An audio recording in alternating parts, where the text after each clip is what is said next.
skies and hot temperatures will bring out the boaters and paddlers this week, and that has water patrols bracing for more accidents and unfortunately more people drowning. Dan Griffin joining us live at Foss Harbor Marina with more on how crews are planning to keep people safe in the water. Good morning, Dan.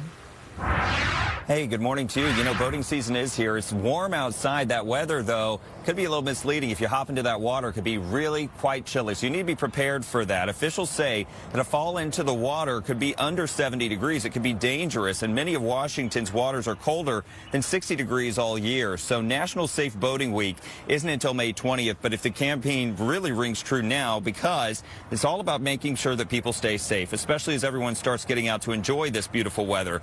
State law requires all vessels such as canoes, kayaks, stand-up paddleboards to have a properly fitted life jacket for each person.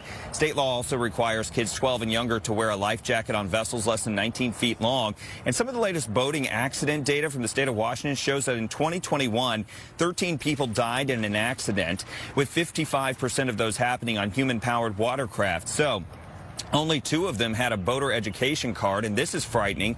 77% of those accident victims weren't wearing a life jacket. 2 deaths involved alcohol or drugs, and when it comes to age, it can happen to anyone. In 2021, the oldest victim was 79, and the youngest was 22. Drowning is the #1 reason children 1 to 4 pass away, so it's really important to get that education in, and at the very least the knowledge of the dangers that water can have. So we really focus on teaching them, hey, tell an adult before you get in the water, really understanding that if they are in danger, floating, and just how to be safe ultimately.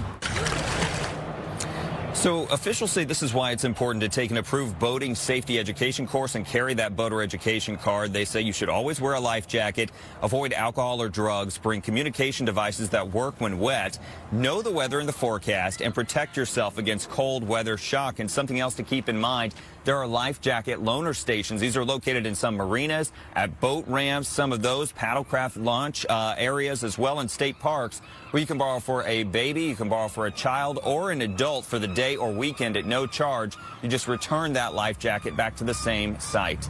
For now, we are live in Tacoma. Dan Griffin, Fox 13 News.